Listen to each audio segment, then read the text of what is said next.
This podcast is brought to you by On Track Studio.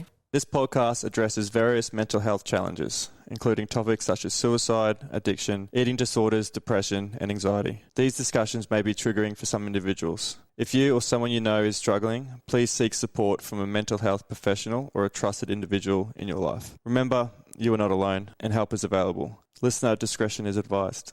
Welcome back to Mind Your Head. This week, joining me in the studio is Joe Williams. Now, I don't want to give too much away, but this is one of the most important episodes, and you'll have to tune in and find out why. Let's get it. Joe, welcome to Mind Your Head. I really appreciate you making the effort to join me today.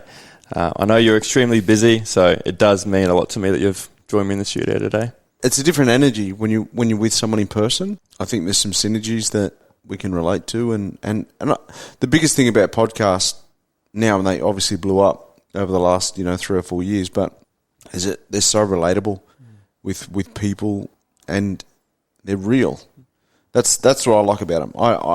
It's that authenticity, yeah. Yeah, that's the biggest thing with anything, right? I've really lent into authenticity and just being real in who you are. And I'm not talking about, shooting from the hip or anything like that, but I'm just talking about having to be real, and vulnerability is not just about tears and not just about pain. Being vulnerable is being your authentic self, because we're so guarded. Absolutely. By everything. We're conditioned that way, right? Because of different experiences and the world, and how you're conditioned to how I'm conditioned, to very different ways, yeah. First off, I have to get something off my chest. Here we go. Yeah, here we go. Sitting here with you today is a really important moment in my life, and I might get a little bit emotional talking to you about this.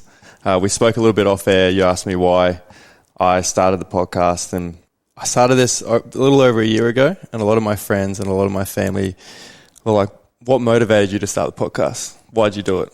Who inspired you? And for the first time sharing this publicly, you're the reason why I started this podcast. You're the reason why Mind Your Head exists. Maybe you won't get emotional. Maybe I will hearing that. I work away in the mines. I think I was telling you before, 12 hours a day. I sit in machinery, which I actually enjoy. Like I actually enjoy that silence and being with my own thoughts, and I never thought I would say that. And about 2 to 3 years ago, I listened to a podcast you did, Straight Talk, I think. And Mark Burris. Yeah, and you described your struggles with anxiety, depression, drugs and alcohol, and you put into words exactly how it felt for me. I mean, word for word. And before then, I couldn't articulate it. I couldn't put into words what I was feeling. And for the very first time, I heard it put into words, and I couldn't believe what I was hearing. And for the first time, I didn't feel alone. For years, I thought something was wrong with me. I thought I was broken and alone. And for the first time, I just felt like there was someone else out there that could relate with me. And to see the ripple effect of this podcast and how it has improved the relationship with my friends, it's improved the relationship with my dad, who I mentioned came on the podcast. It's improved the relationship with my fiancée, who I also had on the podcast. But I think most importantly, it's improved the relationship with myself. I used to hate myself for years. For years, I used to hate myself. And you initiated change in my life to go seek answers and to start that healing process for me. And I know all of this, it wouldn't have been possible if it wasn't for you. So it means the absolute world to me that I have this opportunity to sit here with you and tell you that in person, because you really have changed my life. And I can't thank you enough. Man, that's cool to hear. Like, you take for granted words. You take for granted the things that you do, and this has been my job, my main job now for 10 years of hundreds and hundreds of communities and thousands of people around the world. And I don't say that lightly, and I don't say it as a big noting moment. But just having, that podcast with Mark Burris, like I checked the views or something on Instagram, and there was like 250,000 views, and just in one conversation. It's funny, like right back in the beginning when I very first started doing this, that was the conversation I heard the most, right? Exactly what you just said. I'd been a footy player. I was then a current boxer. It was I didn't anticipate it to be what it ended up being. There was a short film shot out of Wagga, and I'm thankful that the woman who shot that film had the vision to want to tell that story, because it was a dark story, and whilst I only touched on the surface of what it was at that time, it was a dark story that not a lot of people spoke about way back then. And the biggest thing that came out of that short film, and she asked me, what do you want to call it? And I said, The Enemy Within, because I'd been a professional sportsman for a long time, playing rugby league and then as a boxer. I said, nothing ever compares to the enemy I fight inside my head every single day. And on the back of that conversation, on the back of that film, like, people thought it was, it was shot beautifully, and it was, every the storytelling of it and all that was beautiful. But the amount of people that come to me and said, everything you just spoke about, I go through the exact same thing. I've just never had the words to say it. And how I've described what it is over years has developed and evolved, and with the different knowledge sets that you have, it starts to grow. But right in the beginning, like, the amount of people, and I'm talking like people that were highly respected people in community, people that had never shown vulnerability, people that were the staunchest people that I'd ever met, said, that little voice that talks to you, Joe, I've go through the exact same thing. And I struggle with it daily. And, for a number of years, I used alcohol and drugs to silence what it was. And then, I got sober, 18 odd years ago. And the noise goes sky high once you take all that away. That's when you got to start doing the work on yourself. Instead of, silencing it with substance or relationships or different behaviours, you've got to start to confront it. And that started that journey of me confronting what it was. Whilst it was made very public early on, it just blew up from there. And then, the story of what was originally depression and anxiety to then the rawness of suicide attempts and psych ward stays and the challenges that brought, to then learning about what it is, the narrative of, what this, inverted commas, mental illness is, to then understanding that the behaviours of what mental illness is now is just a product of the early adversities and child trauma that we experience.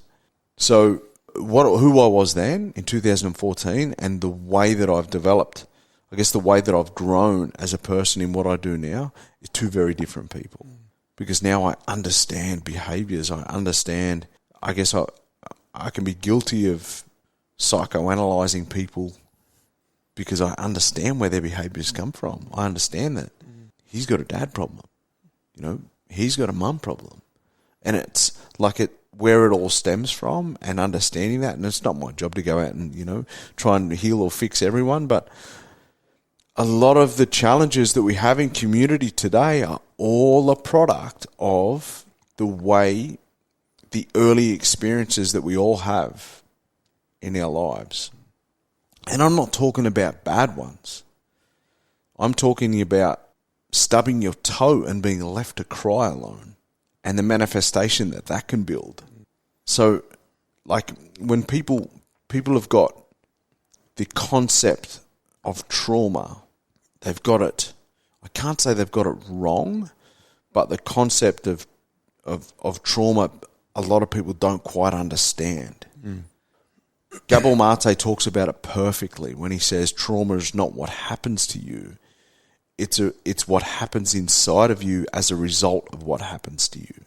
And as I mentioned, kicking your toe and being left to cry alone, it's not that the toe hurts, it's the hurt that you're left alone with that is the damaging thing. What you did in those moments, you built coping strategies. You built a coping strategy which helped you in that moment.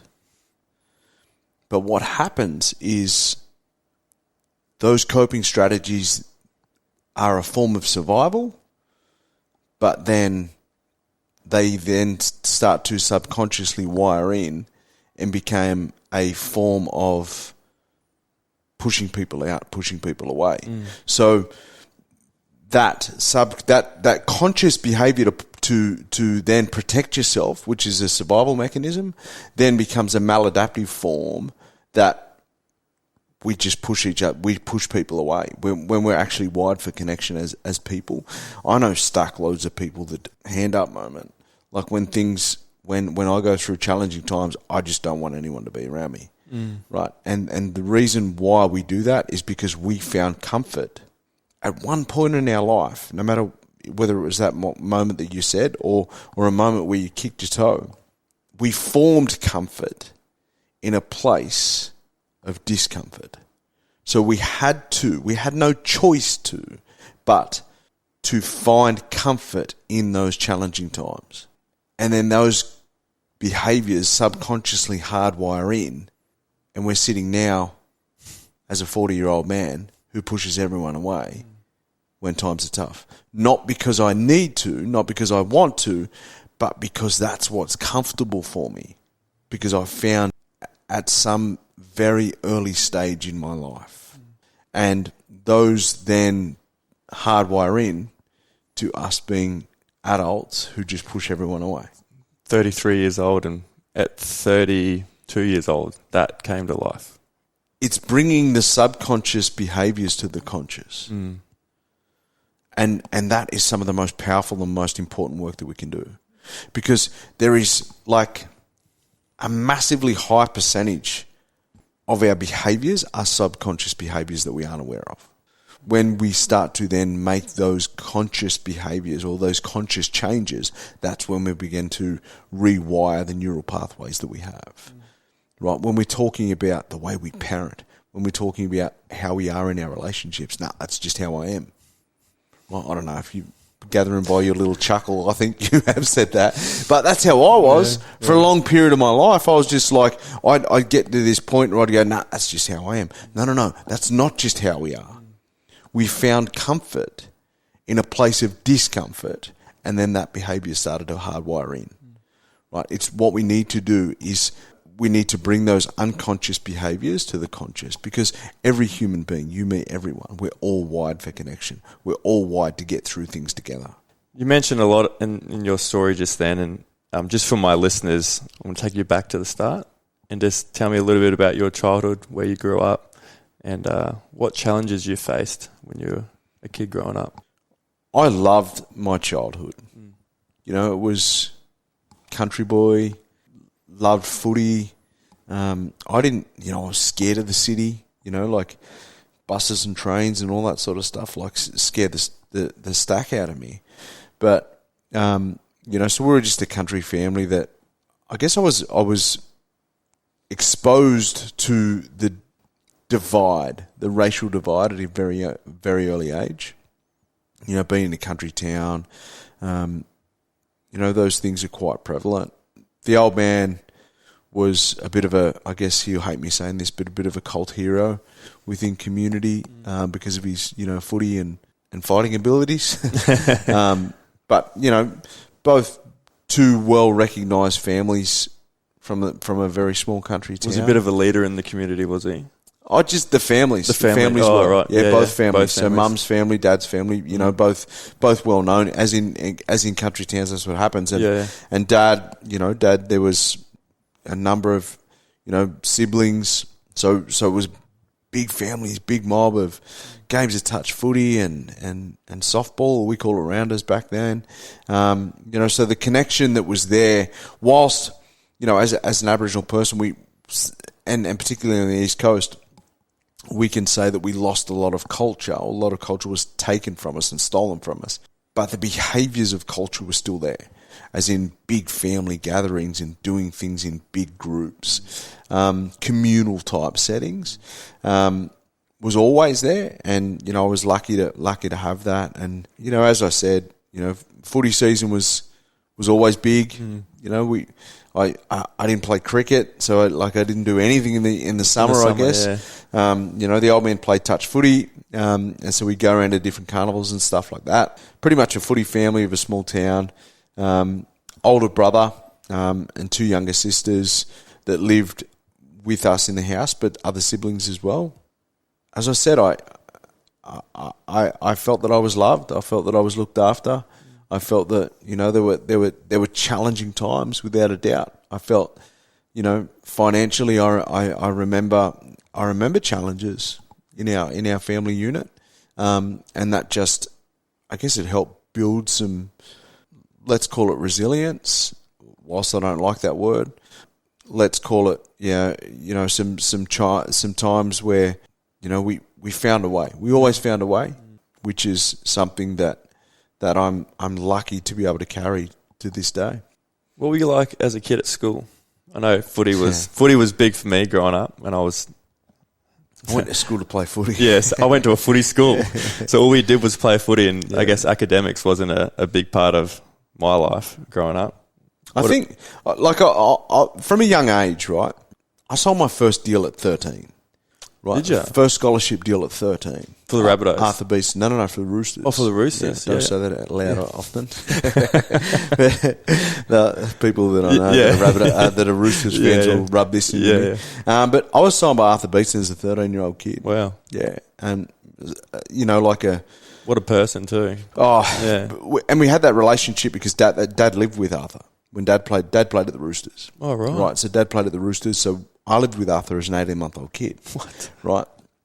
And then Mum and Dad obviously kept in contact with Arthur over a number of years, and then, I get to an age where, we're starting to show some interest, I guess, in some clubs and stuff like that. I was 13. I was 13-year-old. I signed my first scholarship deal with the Roosters. Mum and Dad said, they were like, this is how long we'll sign you for. And I'm like, Mum and Dad said, nah, we're only signing 1 year at a time. Because they said, if you lock this boy up for 5 years, we won't hear from you for 5 years. So we'll do it for 1 year at a time. And then it forces their hand to make sure that you're okay and you're looked after. And if they're not, we go somewhere else. Yeah. So Mum and Dad were really smart in the early days. And I guess what my first few 1 year contracts was really, really smart with Mum and Dad, where they said, we don't care about money, we don't care about any of that. What we care about is our boy's education. We care about his schooling, and the club who gives him the best educational value is going to get him. Simple. Those first few years paid for my entire schooling. Wow. I remember I was in year 7, and we renewed the contract every year. Which then, as I got to the point of moving to Sydney, was then like a 3-year deal and that sort of stuff from then. So I think year 7 was a 1 year deal, year 8 was a 1 year deal, year 9 was a 1 year deal, and then, 10, 11, 12 was a 3-year deal or something like that. I think footy for me, from my experiences, especially sort of going through early teens, I think it's when I started to have some, inner thoughts, inner voices sort of start to come at that age. And looking back on it now, footy was my distraction. I used it as a mask. I couldn't control my emotions or my thoughts until I stepped on the footy field, and then my head went silent. And it became, not knowingly, but it became an addictive feeling where I was like, I can't wait to play on the Saturday. And I thought it was for a love of footy, and it could be a love of footy, but I think there's an underlining thing that I'd love what footy gave me, that I could just turn my brain off and I could just play on the Saturday and not worry about anything else. What did footy give you? It's funny, like I told you earlier that I'm constantly psychoanalyzing different things and people and words that they say. I'm very observant. Oh no. But no. It's like it talks directly to the science. Like when you understand it, we go, I'm free when I'm in the footy field. I'm free when I'm in the boxing ring. My mum would say that to me. She goes, when you were 13, you kept saying to me, she kept asking, why do you love footy? She goes, you kept saying it was free. You felt freedom when you were playing. And the science behind that is one of the biggest labels that is used now in the wellbeing space is mindfulness. We are present when we're on the footy field because we have to be. If we're thinking about what's going on the sideline, somebody runs clean over the top of it. You know, didn't help me when I was trying to think of what was coming at me. They still run over the top of me. But, you know, I guess, you know, it highlighted even more so when I was boxing because you're so concentrated in the moment of watching what's happening. Where's it? What's he doing with that hand? Where's his foot going? Like, you're in the moment there. So I really felt it when I started boxing, that freedom around that. But then I guess you go over it a little bit more and you start to analyse it a little bit deeper and you go, that's exactly how it was with footy as well. So it's that, and because I was a halfback, it was like the presence of what are we doing, where are we going, who's where, what's happening, you got to be there, you got to be there, what, you know, what we're doing is this, and talking to everyone around what's going on. I guess we can say that we're present, but even more so on the footy field as a halfback, your brain's even busier. Because you're thinking about different things. What tackle is it? Where are we going here? What's the wind doing? Where are we going to kick? What's going to go on? So everything's going a million miles an hour, but you're still present. Everything can be in slow motion. So that's what footy did to me as well. And then you look at the science of that and you go, well, of course I wasn't mentally unwell on the footy field. Well, of course I wasn't mentally unwell when I was boxing in the gym or in the ring. It's because everything was so concentrated on being present in that moment. And that's the beauty of what sport can do. It's that mindfulness. It's being mindful of what's happening. It's being in the present moment. It's concentrating what you're doing in those moments. When I needed more silence, that I wasn't getting away from footy, when playing footy on a weekend wasn't enough, probably in my early 20s I wasn't a big drinker, but in my early 20s, you know, you get around that footy environment, that's when I turned to drugs and alcohol. When I needed more peace and quiet during the week, that's when I mainly turned to drugs. And it became my coping strategy. I think you mentioned that earlier, that I needed more of it. Like Saturday wasn't enough. I needed it during the week. And that's sort of when my journey began of taking drugs. What's been your journey in navigating drugs and alcohol during that time in your life? Yeah, you look back at it and for a number of years it was alcohol and drugs silence what was going on inside my head. But then you go deeper to that, it's just the distraction. Like it takes away the silence because it takes you off on another adventure. And that adventure is not particularly healthy. You know, so we've got to find coping strategies that are healthy rather than, you know, a form of destruction, really, with alcohol and drugs. So for me, that's exactly what it was as well. You know, we talk about similarities with what it is, and I think it was Gabor again. He talks about addiction, and he says addicts don't get addicted to the substance; they get addicted to the relief that the substance gives them, and that is so true. Like for anyone who's had challenges with alcohol and or other drugs, like it's the relief from the chaos. And that's the only real way that I can probably describe it, the chaos. And for me, also, I guess, you know, in my 18th year of sobriety now, that chaos can be super constructive as well. Explain. I wrote my book in a month. I wrote my autobiography, the first manuscript, draft manuscript that I wrote in about 4 weeks. Wow. Just because, you know, we talk about bipolar disorder, and I'm someone who's diagnosed with bipolar. The extreme highs and the extreme lows. When I'm extremely high, I'm extremely creative. So I've written stage plays. I've written, you know, multiple different books that aren't even published. Kids' books, you know, all sorts of different things. Because I get to this place around my mania and I use it. I use it that is constructive for me, right? So whether it be I'm a muso, right? So some of the greatest times with freedom in my mind is when I'm playing music. So when I was unwell in 2012, when, you know, my suicide attempt and all of that, when my dad actually found out about it, he came over and we had, you know, some of the deepest discussions that I've ever had, and there's two really important discussions on that weekend. He said, I want to tell you a story about the little boy that lives inside you. And we can go into that in a minute. But the other thing he said, when are you most free? And I said, when I'm playing music and when I'm in the footy field. He said, well, I want you to go out on the footy field tomorrow and have the game of your life. And I want you to, and I was playing music at the time. Like, I stopped working and was playing pub gigs. How good. And he said, I want you to go out tonight and play like you're playing in front of 100,000 at Wembley. And there was about 3.5 people in the pub in Dubbo. Playing music and sport was my freedom. Yeah. And, you know, I was lucky to I had a career where I played footy and I achieved goals that I wanted to do. I didn't achieve a stack load of goals that I wanted either. And then I boxed for many years, or for years. But the one thing I'd want to do more than all of it is be a music star. Fuck, we're too similar. We're too similar, because I've been saying to my mum and dad that I'll trade all my rugby skill. I would trade that in a heartbeat to be able to play the piano. Oh. And that's how I started my music journey. Yeah. Mum and dad used to get me piano lessons. Yeah. And went and bought me a piano and everything, a second-hand piano when we were growing up. And I was, you know, practicing and had lessons every week. And then I turned around and said, I don't want to do it anymore. I just want to play guitar. Because Dad played guitar. Oh, yeah. And uncles and all that sort of stuff. So I always say to people, if you want to play an instrument, play piano first. Yeah. Because once you can play piano, you can play it out. You mentioned about your creativity in the chaos, and I'm going through my own process now.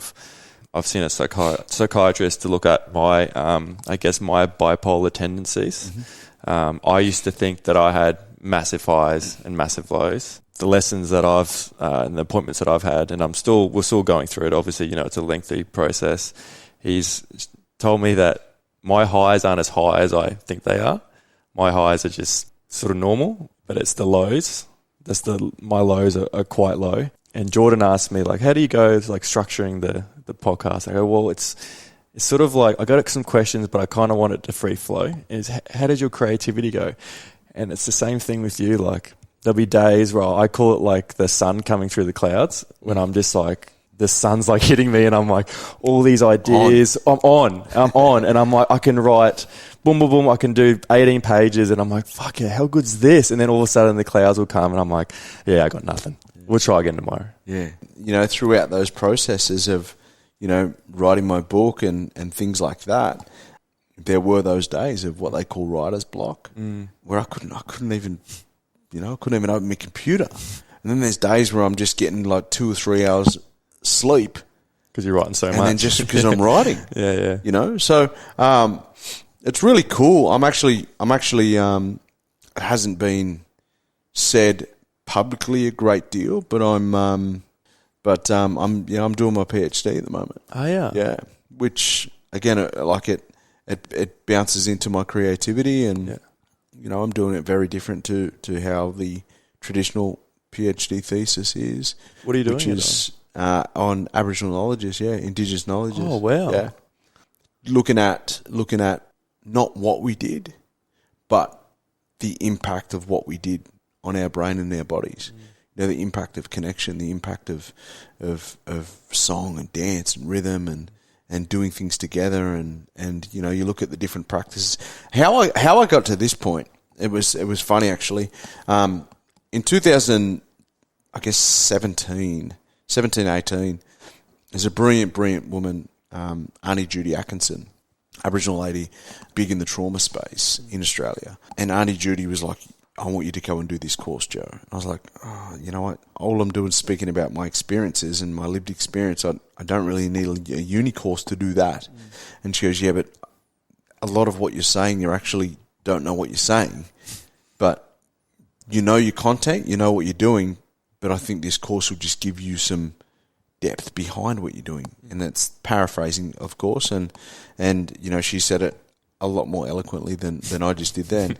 But I went and studied the Indigenous Trauma Recovery Practice graduate certificate, and it just gave me the why behind what was happening and what was going on in not just with me, but in the hundreds of communities that I've been in around the country. It helped me to understand things.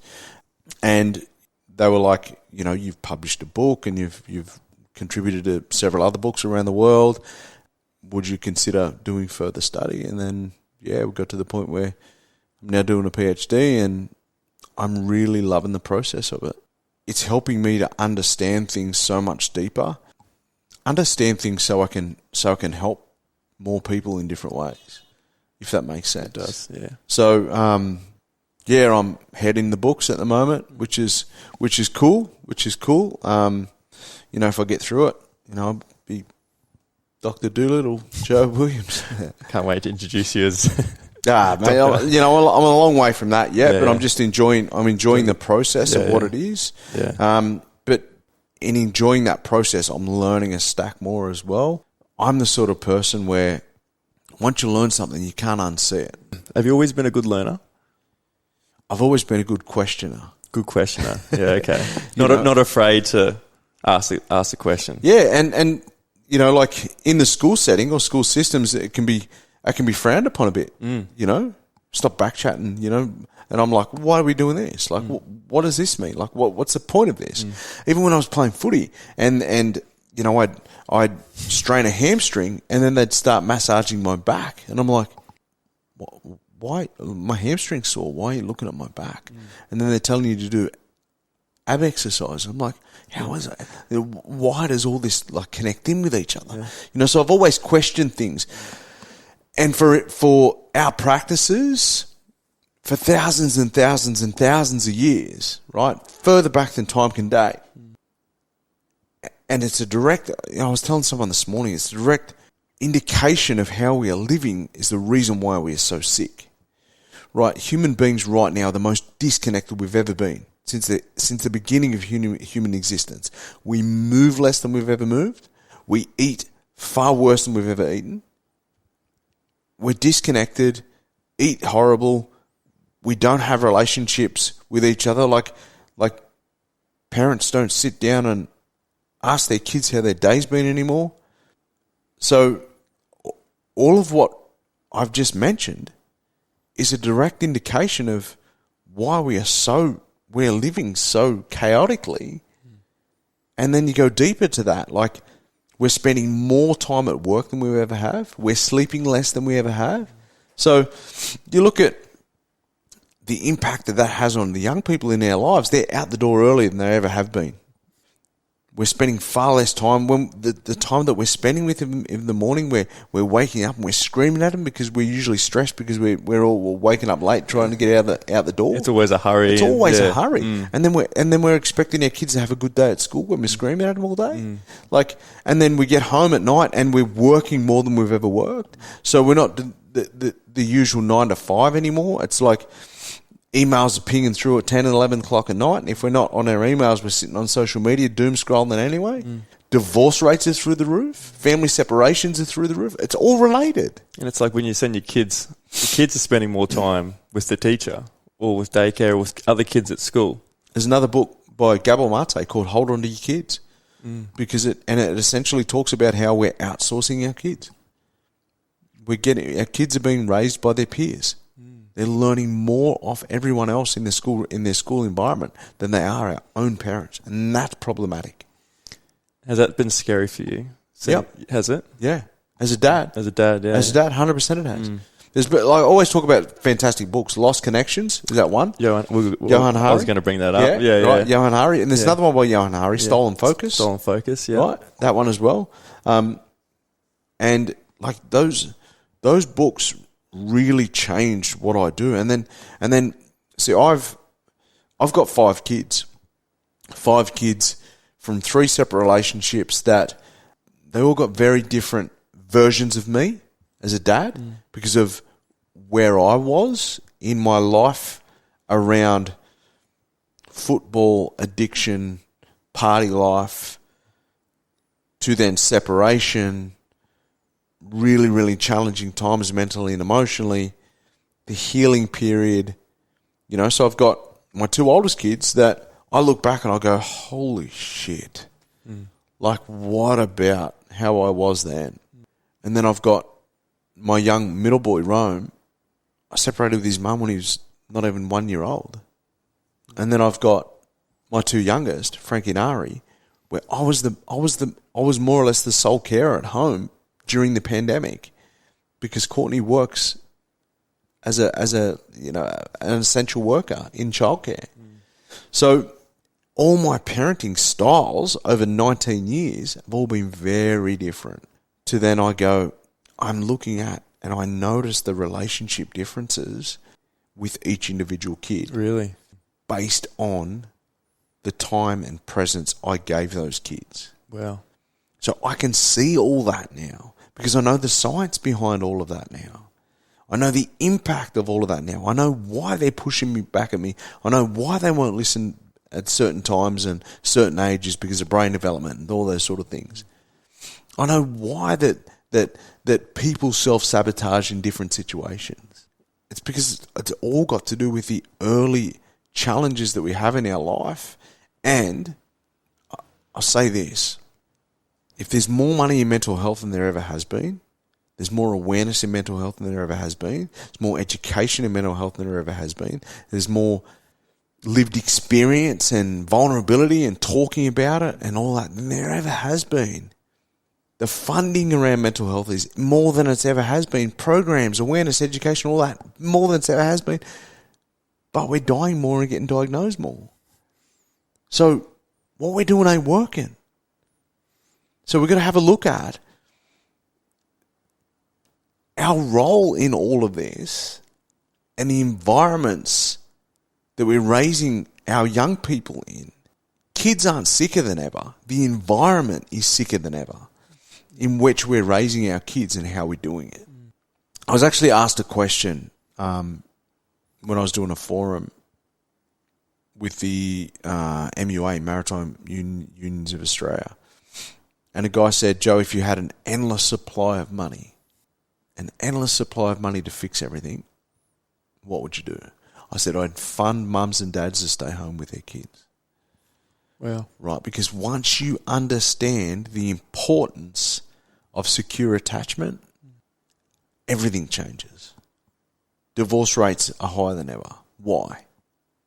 Because we've got single parents raising kids that are doing their absolute best, but we come from people, all of us come from people that had multiple caregivers. My people, the oldest people in the world, we had multiple caregivers, multiple grandparents, multiple mothers, multiple fathers. That's what I've heard you say. It takes a village to raise a child. We've gone away from that, I think. We don't have a village anymore. Yeah. I had one of my good friends, his partner came on and she talked about her struggles with postpartum depression. And one of the things was feeling isolated. And she read a book about it, exactly what you spoke about then, is this back when we were in the tribe, it wasn't just her by herself. There was multiple mums or friends and brothers and a whole community and tribe there would have that responsibility to raise a child. And now it's just, you feel more isolated than ever before. I've seen documentation and seen with my own eyes different experiences of multiple caregivers. When we're talking about breastfeeding and we're talking about, you know, how we look after our kids, I've seen it with my own eyes. Like mums are being forced to go back to work because of the cost of living. And there's different challenges around that. And we all know the conversation of you know, that young girl's got daddy problems. It's because dad's never around. Like, attachment for me is the solver. When we have that village of, you know, mums and dads and multiple carers in the home, right? And then we understand brain development of when our kids push back against us, mums and dads don't go, oh, hey, I told you to do this, and be the authoritarian. You know, grandfathers and grandmothers go, oi, leave him. Let me take him. We don't have that anymore. At all. So that's why we have the family unit is just so broken and fractured from how it's been forever. Right? Aboriginal people are the oldest documented existence of human beings in the world. I reckon they may have a clue in what to do. Yet, we just don't look at it. Disregard it. Disregard it, completely disregard it. Going back to my PhD, a lot of what I'll be highlighting is the importance of what our practices were and why they worked. Yeah.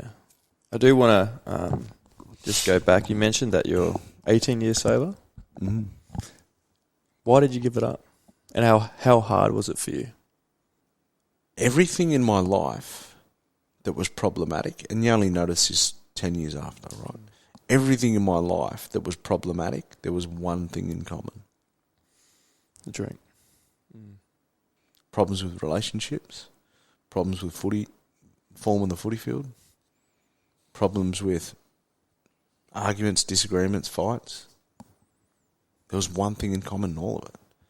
And then I was on the way down to a little place called Yass in country New South Wales for a touch footy knockout, and my mate who was sitting in the back with me, and he was the party guy, he was the man, right?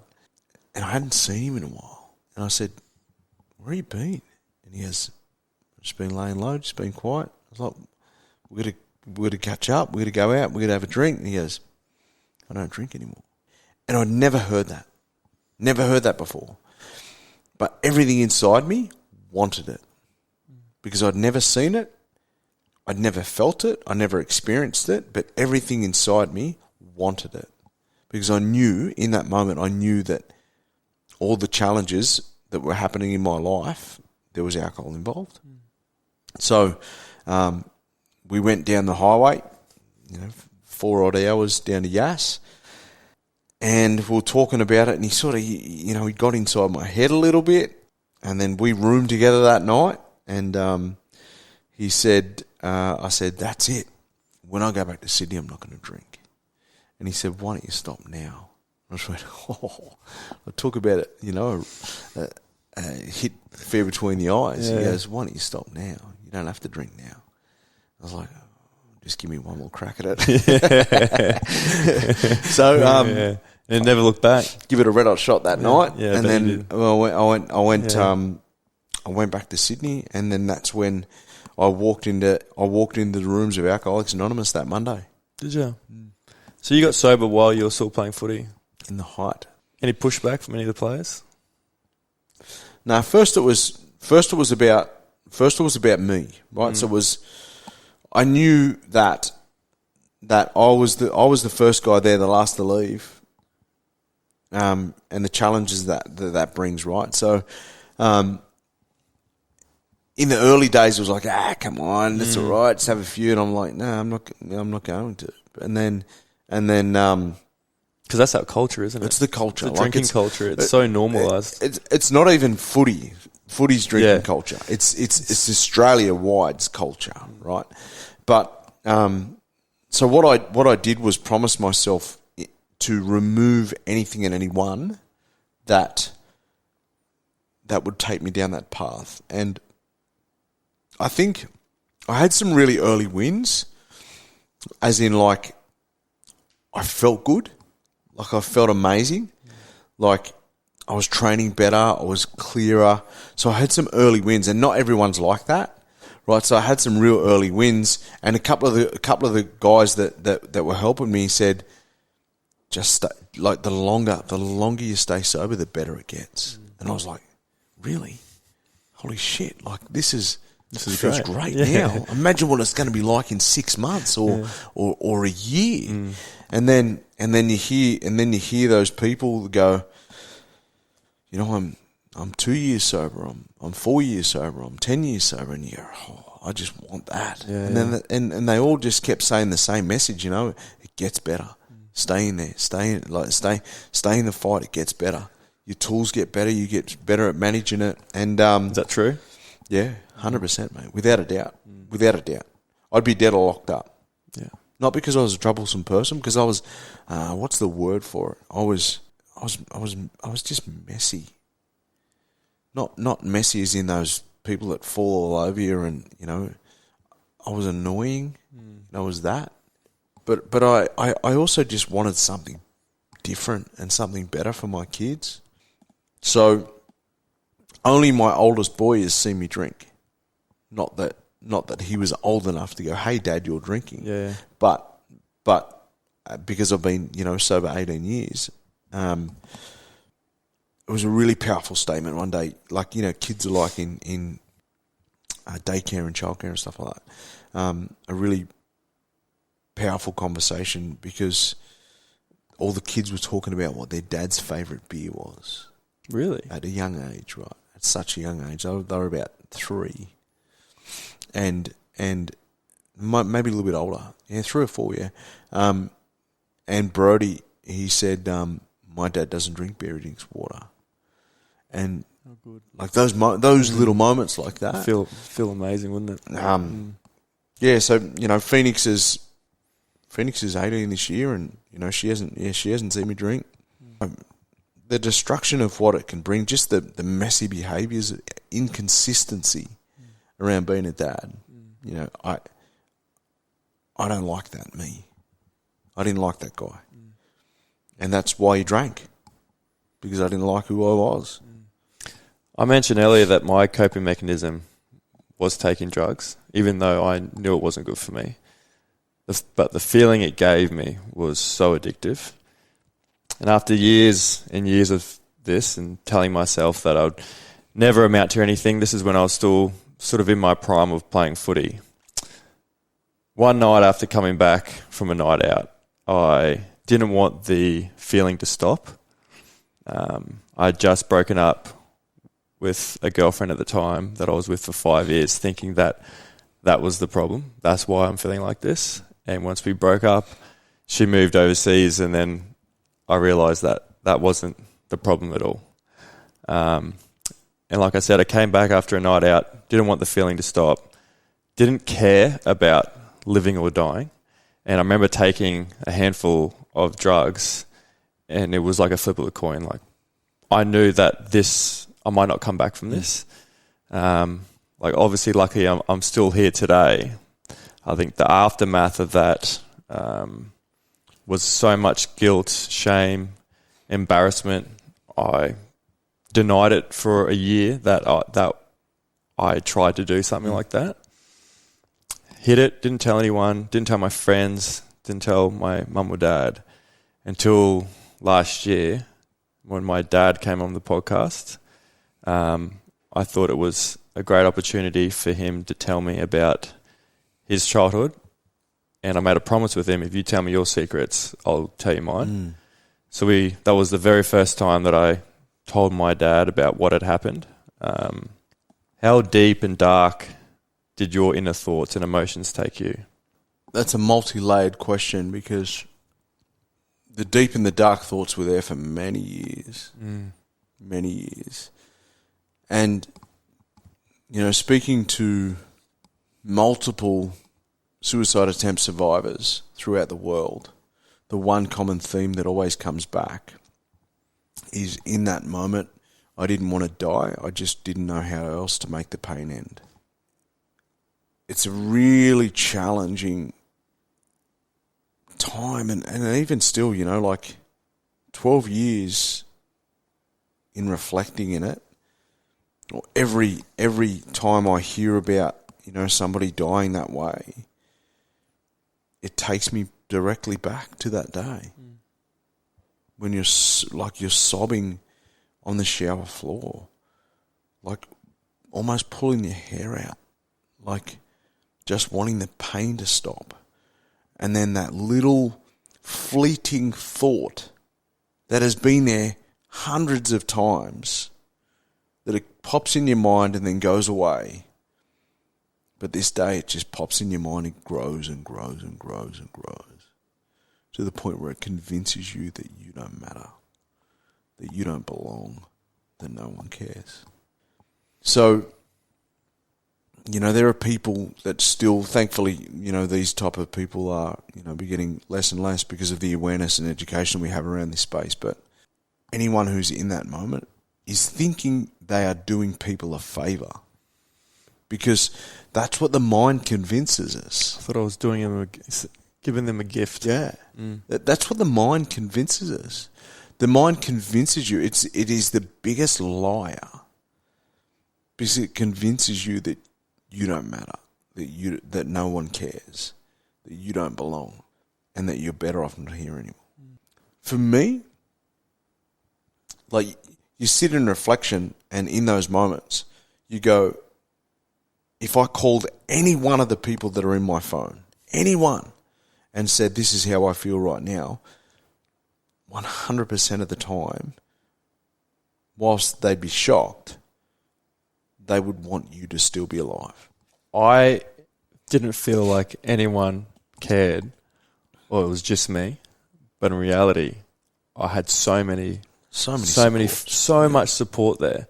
And now that I've been open about it, that all my mates, we talk openly with each other now, that everyone is checking in, because I think asking for help is such a vulnerable thing to do. And I feel like a lot of us, is that, you should, reach out, and if you're struggling, reach out, ask for help. But I think it's so hard to ask for help in those times. It's also times. deeper. Like, let's go there as well. It's also deeper than that. Is that this is where I go back to the early years of how we condition people and the subconscious behaviours that are then wired in. Is that so often, way too often, we tell kids that their feelings don't matter. Kids, babies, right? We tell them that their feelings don't matter. Not by saying your feelings don't matter, but by saying, that's all right, that didn't hurt, get on with it.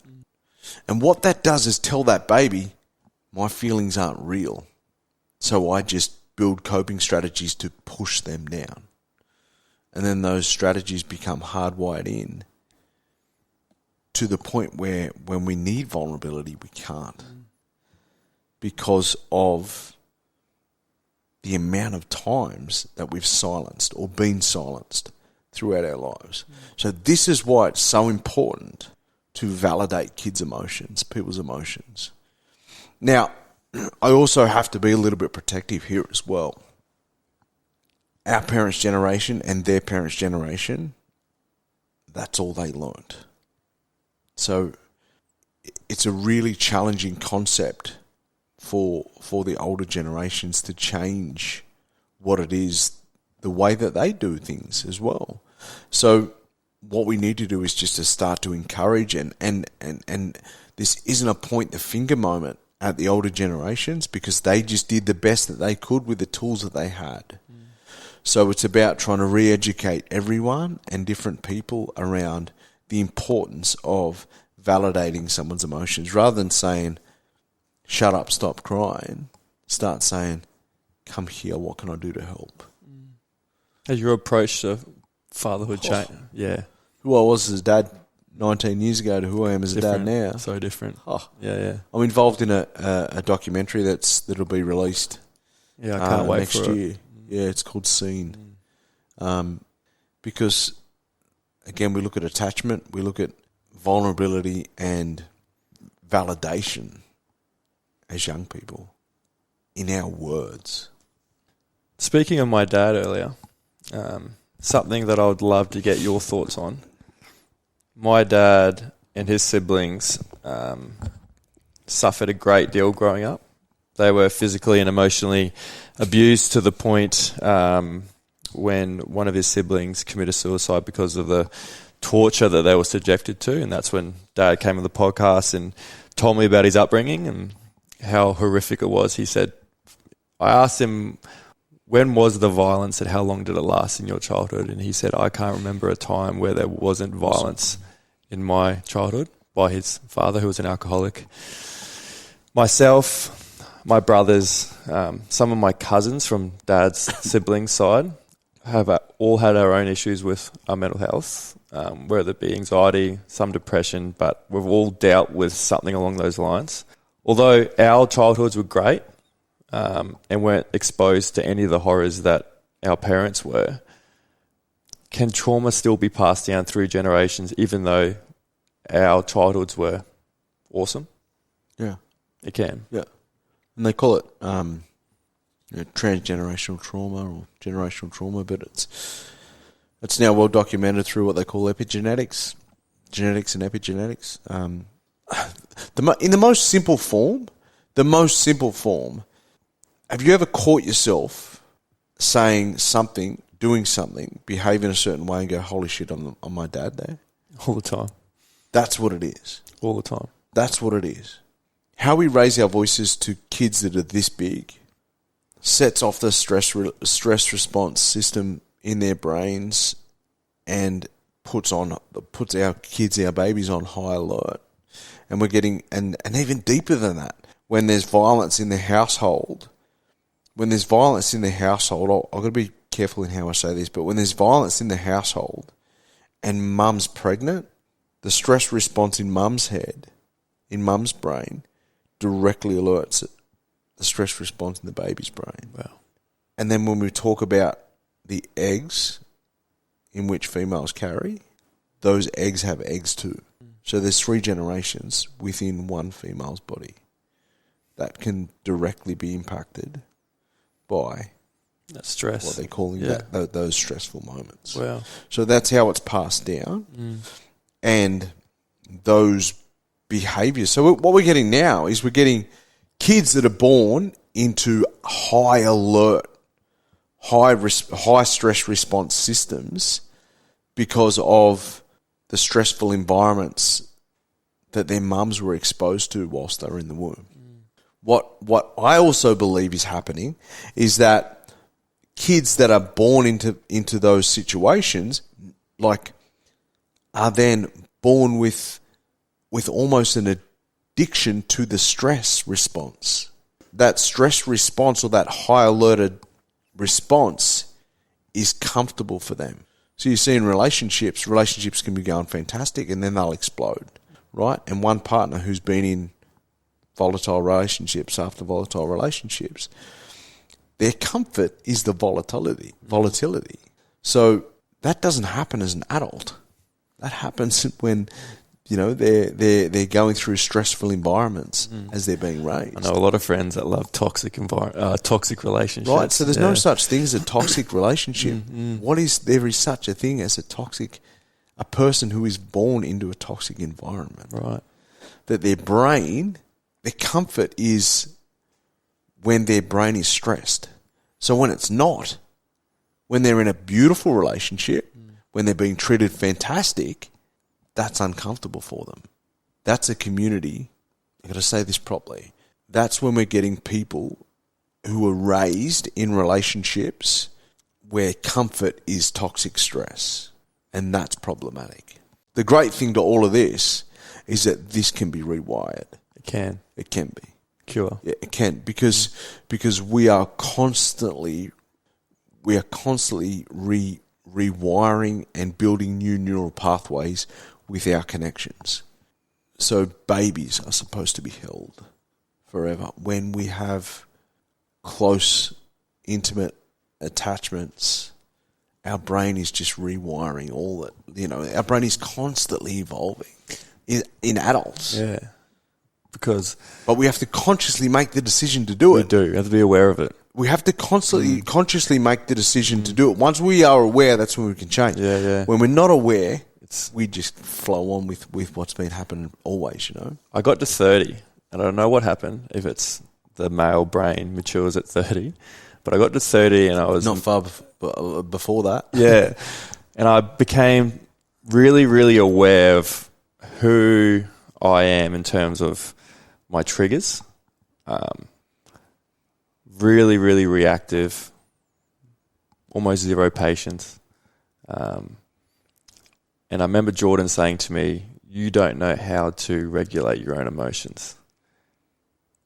And for the first time, I was like, fuck, I don't. Like, I just, instead of sitting there and being with it, I would just let my emotions take control of me. I would never think. I would just say things or do things. How do you help regulate or teach that in children? I was on the Maggie Dent podcast recently, and Maggie asks this question: "What's your household like of a morning with kids?" And when we look at emotional regulation, you look at rhythm and beat, dancing, things like that. So emotional regulation around dance and music. So I wake my kids up of a morning as often as I can with music. Do you? Yeah, Love that. with music and dance. Yeah. Because my youngest boy, Ari, he's just the world's worst person to wake up of a morning. Yeah. Not a morning person at all. Oh no, he's just like he's like, oh my God, I'm so tired. But what's the theory he around won't music? go to bed. Yeah. He won't go to bed, and we go, mate, you got to go to bed. You got to be tired in the morning. It's it's all right. I'll wake up. And then in the morning, same cycle. Like, So you wake up kids with music, because music and beat, so dance, rhythm, all that sort of stuff, helps to regulate emotion. Is that how they were doing it back thousands of years ago? What our people did worked. What our people did work for thousands and thousands of years. Wow. So my PhD is going to document all of that stuff. Something that I've chatted to my friends about is something that I think you would have a lot of knowledge around is rites of passage now, especially as men. I think when you become a man, you turn 18. Get on the piss. Yeah. Now you're a man. I was 28 and still feel like a kid. I still felt like a child. Is that something we've obviously moved away from? Is that rites of passage and becoming a man? I think that's it. I think that's also it's a loaded question. Is it something we've moved away from? Well, yeah, it is. It is. But we haven't moved away from it. We've had it taken away from us. And our culture, but it's still there with our culture. It's still there, very much prominent. Yeah, of course it is. It's just that there are many, many parts of our community, unfortunately, that aren't exposed to it. In the difference to the Western world, and I'm only speaking about the experience that you're talking about, get on the piss at 18, right? In difference to the Western philosophy of what that is, our way for thousands of years, you were taught from birth certain lessons, roles and responsibilities. And then it's not like you turn a certain age and then you go on your journey and then you come back a man, because clearly let's say if it was historically around the ages of 12, 13, 14, we look at that in context now and go, well, that's just a kid. But the importance of what our old people did is that when them young people went on their journey, they were taught these roles and responsibilities when they were gone. And it was important for them to live in those responsibilities when they were back. And what's even more important, I think, in my view, what's even more important is that the community viewed them as that. So the community didn't go, hey, you're only a little boy, you don't tell me what to do like that. Because that process worked for thousands of years. How they were viewed when they came back was important as when they went away. Right, so you're right. There isn't a great deal of that now. And the destruction of what that is, very much so, is a big challenge for modern society, particularly in our communities, because it's like we're too white to be black and too black to be white. We don't fit in both worlds, but we also don't have those rite of passage that a lot of people haven't been experienced to. So they don't quite fit. They don't actually know. Now, what you spoke about earlier was you got to the age of 28 and you still felt like a kid. There are so many people who are walking around in adults' bodies with broken little people inside them. That's got nothing to do with rite of passage. Yeah. That's got everything to do with our environment as kids. And again, not the bad stuff, stubbing our toe and being left alone to cry, crying ourselves to sleep. You remember that? Don't pick them up, you'll spoil them. Yeah. You remember that conversation, Absolutely. right? Sleep training, all of that sort of stuff. There is so much that we can learn from old native ways of doing and being throughout the world. I was speaking to a sleep professor at Monash University, and he was talking to an indigenous population. I think it was in South America, and he was talking to them, and he said they were communal sleepers. So they'd have like 30 people sleeping in the one place, and he goes, "What happened if someone wakes up? Doesn't it wake everyone else up?" You know what they said? What? What do you mean? No one woke up. No one. So he was like, they had no concept of waking up during the night. So he was like, That was so foreign for him to so hear foreign. that. Yeah. So he's like, No one what wakes do you up. mean? What if you wake up? No one wakes up. But the professor from Monash, he was like, what do you mean? Like you don't? Like I wake up every hour. You know? Yeah. So that's me personally. Yeah. But it talks to, again, when you understand the brain and rapid eye movement in your sleep and those sort of things, you know, when you in a deep sleep and a semi sleep and things like that, you can connect and understand what that is and why that is. It's because we're sitting with television lights all day. We're in front of a computer screen. We've got our phone going mad. You're on scrolling. Doom scroll. Yeah. Right. We've got all these different things that are going on in our brain, and our brain's just not being quiet. That's what I mentioned earlier around how we sleep less than we ever have before, and the challenge of that is because we are scrolling, and that's why lost connections and stolen focus was a good one. Yeah, it was for those for documenting that and why it's so important. You mentioned just before about too black to be white and too white to be black. I've got a really good mate who's Aboriginal who came on the podcast, and two big things that we discussed was him growing up on the sunny coast. He didn't have many Aboriginal mates, wasn't connected to his culture at all.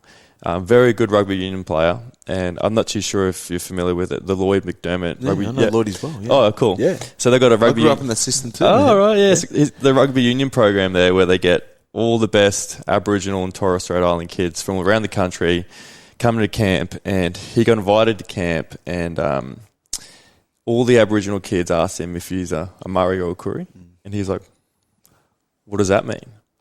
And right there and then he felt so disconnected from his culture, and on the sunny coast he was too black to be white, but what he learnt then was he's too white to be black, and he really, really struggled with his identity as an Aboriginal man, and then also connecting with his culture. He was sort of in that no man's land. How's your journey been connecting with your culture and in your identity? It's probably been like always. It was always spoken about strongly. We always knew who we were and where we were from and all of that sort of thing. But again, the Aboriginal practice stuff, the dance and all that stuff, I didn't do as a kid because we were a sporting family. And then I went away and played footy for 10 years in the of city. my life in the city, where it wasn't at the time celebrated like it is now within the NRL, those systems. Yeah. So my journey of connection identity has grown a stack load as an adult, post-career. The last 10 years have been the strongest and biggest growth of me, all my life.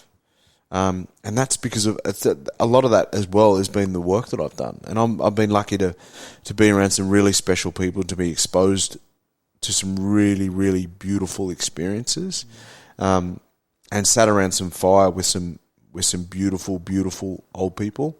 Tell some stories that just share experiences that that they are special experiences, and you don't take them for granted. But the last 10 years for me has been that. And with our new academy that we've just founded, people say, is it a footy academy, Joe? For listeners, context, I've just founded a new academy called Our Way Academy. And you look at Our Way, it's because we're doing things our way. Like everything's about connection, everything's about identity, everything's about building strong and sound foundations with our identity as young people. because we go away to the city and we're just completely disconnected from anything that we do as Aboriginal people, because that's our job. That's our job, and you got to do your job simple. So I hold a great significance in helping our young people to be the best version of themselves, and I think the best version of themselves is strong in their identity of who they are. And identity, we have to also understand that identity is not particularly just about what you look like. You know, if you're one of those light-skinned black fellas, you know, it's not about what you look like. It's about your behaviours and how you carry yourself with humility and what you do every single day, and learn and live those old stories, them old stories of how the birds got their colours, the old stories of Tiddalik the frog, the old stories of you know, certain mountains and landscapes, because those old stories got the lessons to how we should be living. How the birds got the colours wasn't particularly just a story about birds and colours. It was a story about helping people. Tiddalik the frog is a story about greed and the importance of sharing. So your identity is about your behaviours as well. And I didn't learn that until post my career, because I'm thrust into a world where there's way too much money and there's a lot of distractions, too much profile and distraction, and you know, you don't particularly need that. The other topic that we discussed was his experiences with racism, and this is me being very naive and I guess ignorant, being on the sunny coast. We played footy together, and I remember saying to him, there was no racism when we were playing footy, were we? You know? And he goes, what do you mean? I go, well, I didn't see it when we were playing footy together. And he goes, you weren't looking for it. Yeah. Your eyes were like this, your tunnel vision. And I was like, what? And he goes, oh, all the time. My parents, you'll be on the sideline, my parents would be getting, you know, remarks and getting spoken to, even just body language. He goes, all my life was like that. And I go, I didn't fucking know that. Do you remember I said a minute ago that our eyes scan every single person? Yeah. That's what we're scanning. Yeah, right. Is this person looking at me different? Is this person judging me? He would say that every day. These people are giving us that eye, and I'm like, what eye? And he goes, you're not. Yeah, you don't get it. You don't get it. Yes, what he said. He goes, you don't get it. And that's okay if you don't get it, but I'm just letting you know. It's also okay that you don't get it, but it's not okay if you dismiss it. If that makes sense? Yeah, it does. Because there's a hell of a lot of white fellas out there that just dismiss what it is that we feel. What we feel is very real, and black fellas all over the country will attest exactly to how and what we're saying there, and what your mate's saying as well, is that because they don't get looked at the way we do. This might be an obvious answer to a question. We talk about like sport and with racism, and you know the publicised with Latrell Mitchell and that little kid, a racial slur to Latrell, and obviously the most publicised one that comes in my head is the Adam Goods situation. And does Australia have a problem with racism, not just in sport but as a country still? I was asked this on Q&A. I said, is Australia racist? And I said, no, is the NRL racist? I said, does the NRL or the AFL have a problem with racism? And I said, the NRL and the AFL are a byproduct of Australia. People who go and watch the games are the people who are a product of the systems that their parents have brought up in, that didn't tell the truth about our history. So they're going to judge people of colour, and that's why we still have kids that judge people of colour, and we still have the jokes. And how do we solve it? Is it educational? Because a lot of my friends... Well, I don't think it's educational, because if you're not educated about racism now, you haven't been paying attention. Simple. Yeah. Right? I always say the dinosaurs are dying. Like, the old people are dying now. And I've got a hell of a lot of belief in the next generation that are coming through, that are being taught the right things. And you know, you only look at the different wars that happened in Australia, the different massacres that happened in Australia. This place here is a product of, wars and massacres of our people. And there was no social media around then to document it, like there is now in Ukraine and Gaza. The same shit happened here. So people are going to find that uncomfortable to sit with. But our people were poisoned, murdered. There's multiple statues of Governor Phillip and people that were horrific people. There's a statue in Hyde Park in Sydney I'm sure it's Governor Phillip.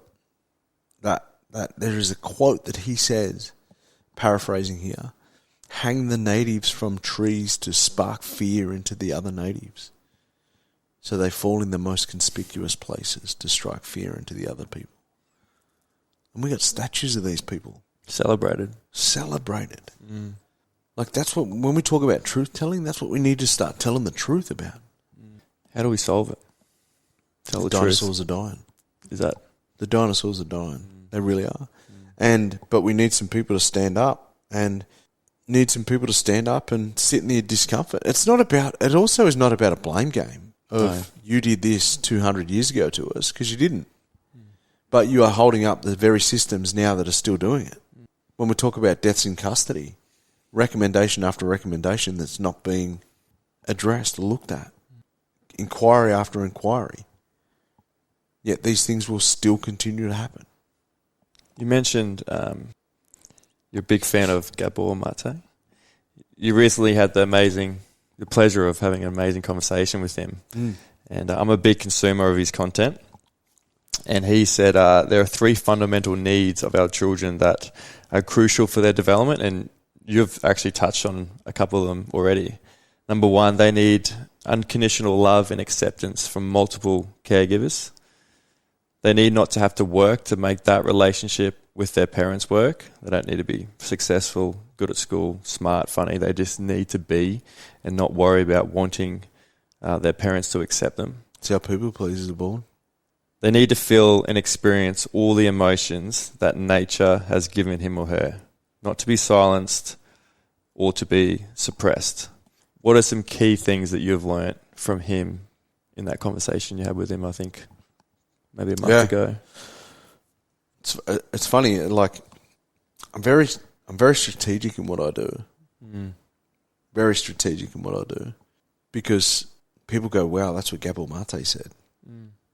And I say, yeah, that's what our people said for thousands of years too. It just sounds different when a white man's saying it. The other thing is that white people listen to white people. So I'm very strategic in what I do with those sort of things. Yeah. And if it's about, breaking down barriers and walls are put up in certain times around challenging conversations, they really are.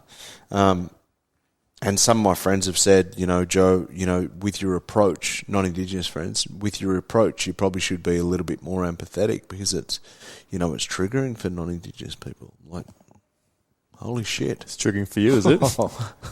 You want to go down that path? Welcome to my world. Do you want to go down that path? Yeah. But I also understand that you're not going to get the right message across when you're just coming at it with anger. Yeah. So you've got to be strategic around and articulate around how you do things. I think of every word that comes out of my mouth before I say it. And I think of everything with every conversation. Now, I'm also guided. I know I'm guided by something bigger. So if something comes in my head that's important to say, it'll come there. So, Gabor's exactly right with what he says. And my university lecturer in 2018 was exactly right with what they said.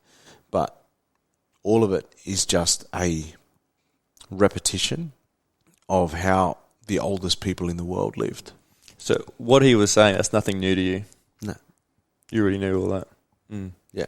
It's just that, again, why we study these types of things is to find out why and look at the science as to why. So then we can go, okay, so when we're in big groups and you know, there was always big, you know, music and dance and all of that sort of stuff when we were younger. That's just a very modern concept of how we did things for thousands of years anyway. You know, whilst we had, like white fellas always say, "Oh, you mob are all related," because we call a lot of older women auntie and older and uncle, so they go, "Oh, you mob are all related." No. It's just the term of respect, right? But also, we never had first cousin, second cousin, third cousin, fourth cousin. We just had mums, dads, brothers and sisters. Right. Because that's the way our kinship systems were for thousands of years. Everybody had a role in community. Everybody fit in community.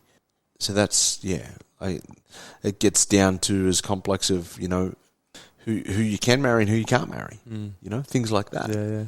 You mentioned earlier that you wrote a book, Defining the Enemy Within, and that's exactly how I would describe my inner thoughts back in my teens and early 20s.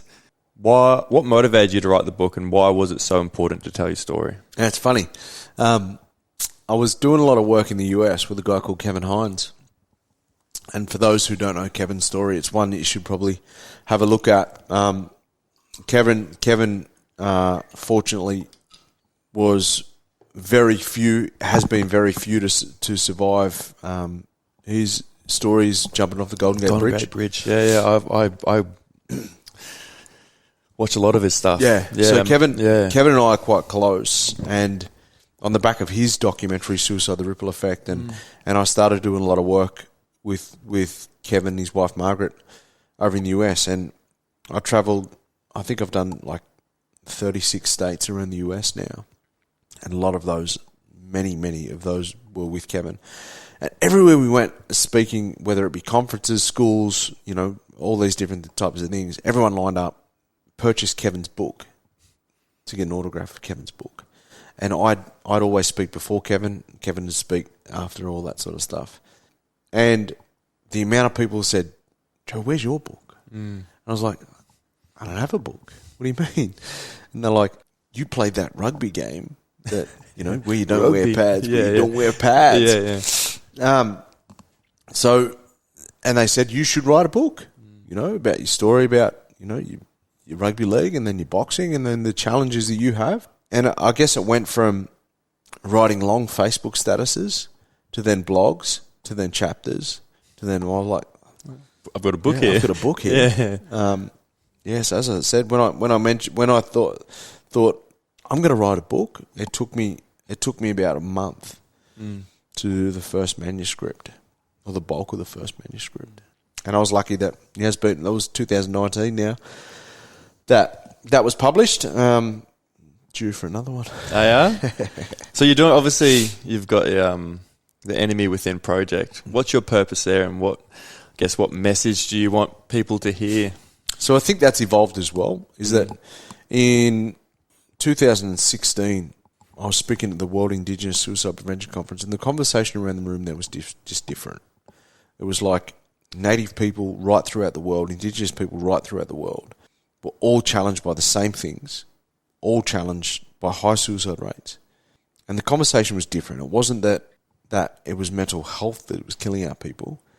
It was the flow-on impact and effect of colonisation that was killing our people. Forced to live a certain way after living a certain way for thousands of years. And we spoke about how it was the impact of trauma. So then I started learning as much as I could about trauma. Then going, yeah, well, that's right. Holy shit, this is the product of what we're living. And then there's two other important conversations. One was with an old fella that I hold in high regard called Paul Gordon. And Uncle Paul, we sat down around a fire in Western New South Wales, and he said, "I want to challenge you what those doctors tell you, because I don't believe you're mentally ill." I was like, "What do you mean you don't believe I'm mentally ill? Like, I've been locked up in psych wards and medicated for years." And he said, "You're not mentally ill, you're spiritually ill. You got to heal your spirit to get well." And there was another conversation with a guy called Uncle Paul Callaghan. And those two guys have got a brilliant book called The Dreaming Path. And Uncle Paul Callaghan said, "What you do and learn out here was a certain time and practice that was had significant change in my life. He said, what you do and learn out here, you implement that into the rest of your life, you'll never have mental health problems again. And 10 years down the track, I can honestly say that he's right. And the two of them spoke directly to each other, because one was about the cultural practice and the other one was about my spirit being sick. And the more I did the cultural practice, the more it healed my spirit. So then I started moving towards the conversation of not mental health, but spiritual health, looking at the ways to impact and heal our spirit.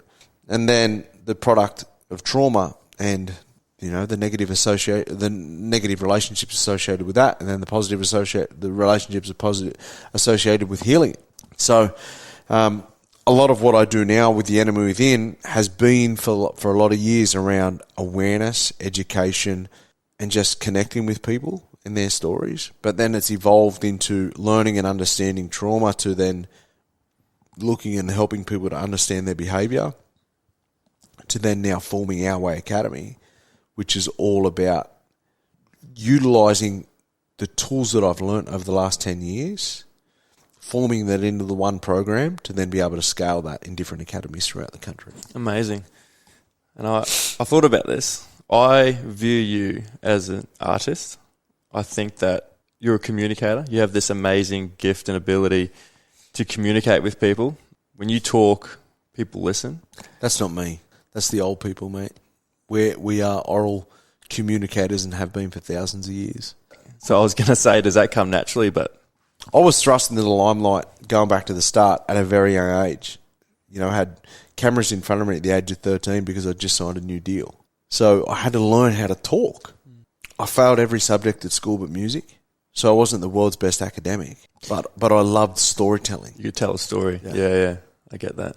So I loved English. I just didn't do well at it. I just didn't listen. So I've got some quick fire questions. Yep. You can answer them as short or as long as you want. How do you define success in your life? Happy kids. Happy kids. Yeah. I don't care about anything else. I don't care about footy, sport, none of that.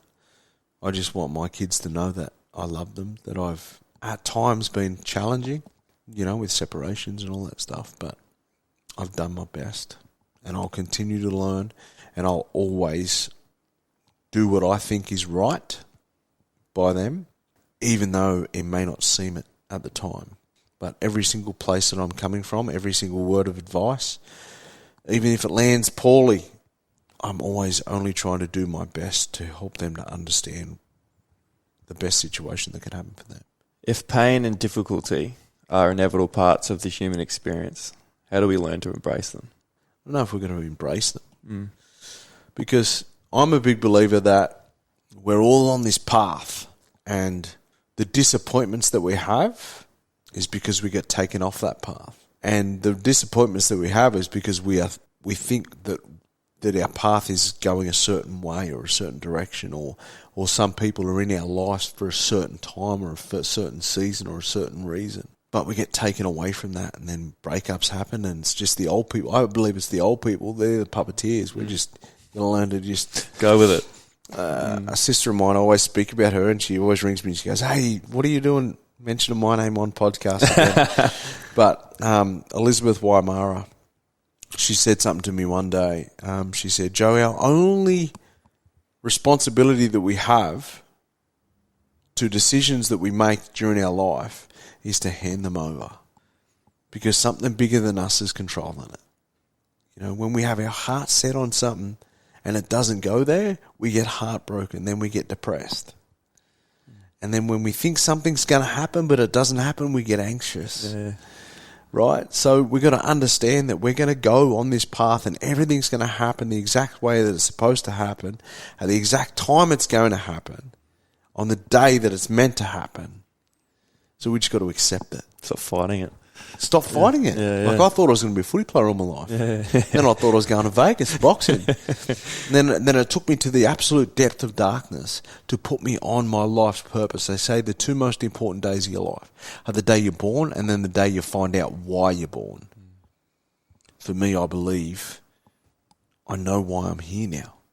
And it's a greater purpose than throwing a footy around and getting punched in the head. Absolutely. What's the best piece of advice you've ever received?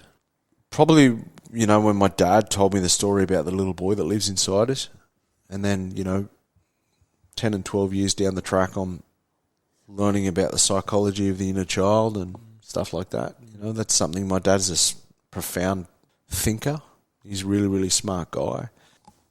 When he told me that story about the little boy that lived inside me, like it's, again, like you touched on it, the little boy that lives inside you. And so I'm just really thankful that I take every advice. I just implement some and not the others. I always give people the time to give me advice. It's up to me whether I take it on board or not. I can't think of anything right now. That's okay. As I mentioned earlier, I'm not a dad yet, but I would love to look down the road and get some lessons from you as a dad. What lessons did fatherhood teach you about life and how we should be living? Oh, it's hard as shit. Hard as shit. I had a mate that was on there a couple of weeks ago, and he goes, I've never felt more love and more anger or pain. He was just like, they make me so angry, but I love them so much. There's something deeper in that. I think because he's like, remind me of what he was like as a kid. And yeah. It's exactly it. Yeah. They trigger him. They trigger him, yeah. I think patience. I think patience, and, we can want the absolute best for our kids, and the path is set for them already. It's hard when when your kids are falling short of what they want to do or where they want to go. It's heartbreaking, and all you can do is just guide them the best you can do, the best you can. So yeah, parenting is hard, but what I will say is that I want to be one of those dads, and I think I am in little ways, but I want to be one of those dads where, kids go, shit, I don't want my dad to find out about this. I don't want to be that dad. I want to be the dad where they're in the most trouble and they go, I'm going to ring my dad because you know what? He might have the shits, but he's got my back. So that's the relationship I want to have with my kids. All of my 5 kids are different. So different. So different. The girls are the bosses. Yeah, they own it, man. They'll be CEOs of companies one day. Will they? Oh, man, they'll boss the shit out of it. Yeah. Take after you. Nah, I'll tell you, it's a funny story. The pandemic, really, really highlighted some things for me. I'd always, and I'm mindful of what I say here, but I'd always pointed the finger at my ex-wife, my oldest daughter. Oh, she's so much like a mum. She's so much like a mum. And then my youngest is probably even more challenging, and she's 6.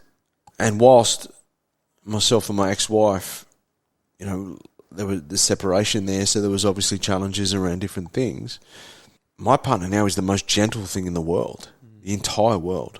But my daughter now, Frankie, she's the most fiery thing ever. Is she? Yeah.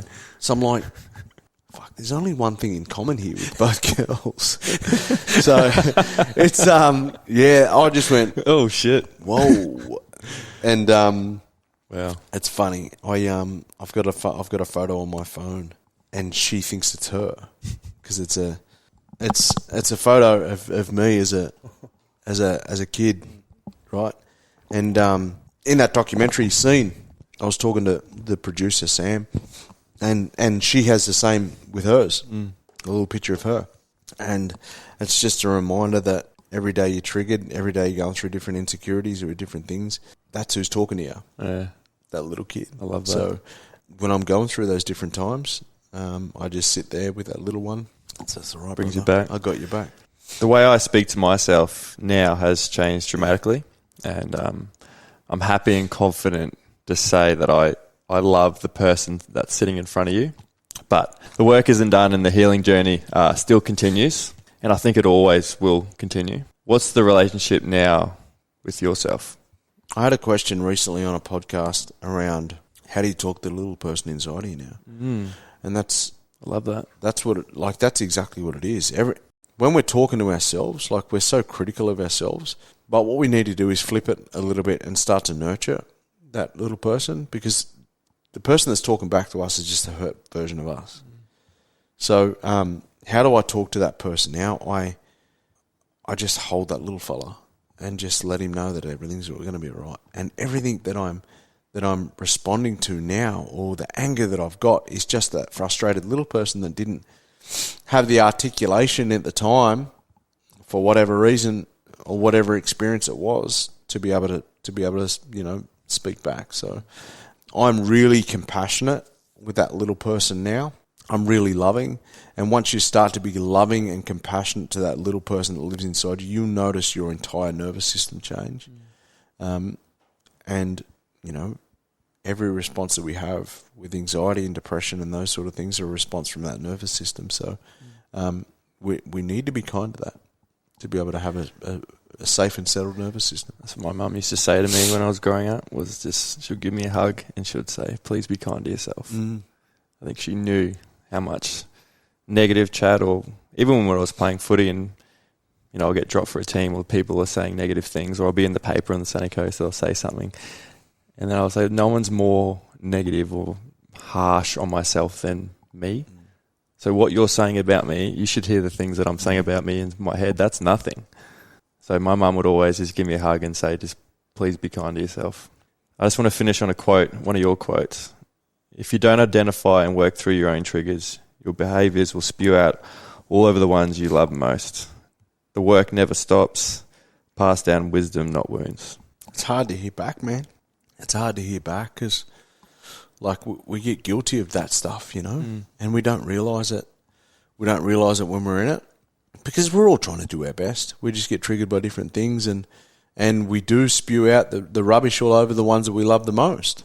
And the ones that I love the most now are the most gentle and kind people that have always had my back. And it's not fair for me to spew my rubbish out onto them. Yeah, we just got to be kind to people and kind to ourselves. The more we're kind to ourselves, the more our behaviours will change to those around us. So it's hard hearing words like that, but if I said it, I've probably got to believe it. Love it. I have got a closing tradition. I don't ask the last question. I get a family member, a close friend, a loved one. They send in questions for the guest. So I have got your son. Brody goes, can you ask Dad what his favourite childhood memory is? I'm probably a little bit emotional because whoever got that question off Brody did better than me, because I haven't got anything off him late. It's as I go back to, man, parenting's hard. Dealing with teenagers is hard. What's my favourite childhood memory? Probably, we used to box. Dad was a boxer as well, and we boxed in a little place called in Canowindra. Shout out to Bob and Luke Maitland and the family. And we boxed at Canowindra, right just outside of Cowra. It was about, I think it's about 20 minutes outside of Cowra. And those trips over to the gym, looking back, yeah, they were special, man, for different reasons. Because boxing just does something different to you. It just does something different to you. I don't encourage people to go out there and get punched in the head by any means, but it just does. The boxing gym is different to a footy team, but they have the same impact on you, if that makes sense. Your boxing team, they've got everyone trains hard and everyone, works hard with each other and encourages each other, and it's just different. And I guess, the childhood memories, there's a load of them. There's a load of them coming back to me now, but those 25-minute drives, to and from, twice a week or whatever it was, they just build something in you, and what we did in the gym, obviously, boxing as a 7, 8, 9, 10-year-old kid, learning to hold your hands up like it's, you're not fighting or anything, you're just learning different tools. It's not just a physical thing, isn't it? Like, boxing is so mental. It's probably more mental. More mental, yeah. More mental than it is physical. Yeah. There's nights in the sparring gym where you're just on. And then you might box 2 weeks later in the fight and just can't put them together. And that's just because of the the internal and the external pressures of what it is. And so those memories were good. Anything, playing footy in the backyard with my big brother, they were special. I'm lucky I can remember my childhood. I don't remember a great deal of my 20s for different reasons. Bit of a blur for me too. Yeah, so I'm grateful that I've had experiences that have shaped me into who I am now. Some brilliant, some challenging, but they're all every single point of it has shaped me into who I am now. So I'm really, really grateful. I've got one more for you. Yeah. Hey, Dad. I just want to know, what is your favourite ever sporting moment? So that's obviously from Rome, one of your boys. I'm a sook, man. What is my greatest ever sporting moment? He mentioned that it doesn't have to be in the NRL. I think it's my greatest ever sporting moment is got nothing to do with me. It's got everything to do with just watching my kids. I'm lucky I got to, sport was my job for a long time, But without a doubt, it's, I played with some of the best players in the world, played against some of the best players in the world. Without a doubt, it's watching my kids. The little penny drop moments that my kids go, if they kick a goal, whether it's, Brody playing AFL or Phoenix, scoring tries or with her, footy career. And then Romy's developing into a smart little player. And then the things with Ari, who's not quite there yet, but I can tell that there is some developmental things that are going to be pretty special with him. And then there's Frankie, who had her first year of league tag last year and was terrified to go on the field each week.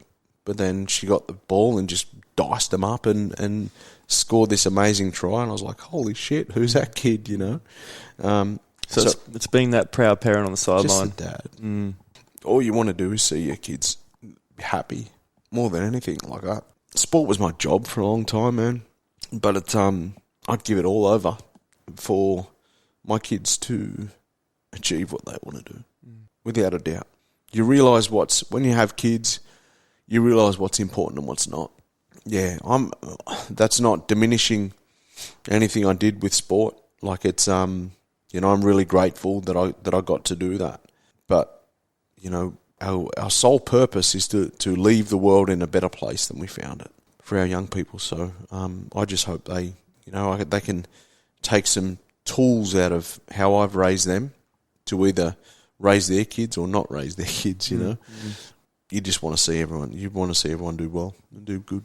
Joe, thank you so much for joining me in the studio today.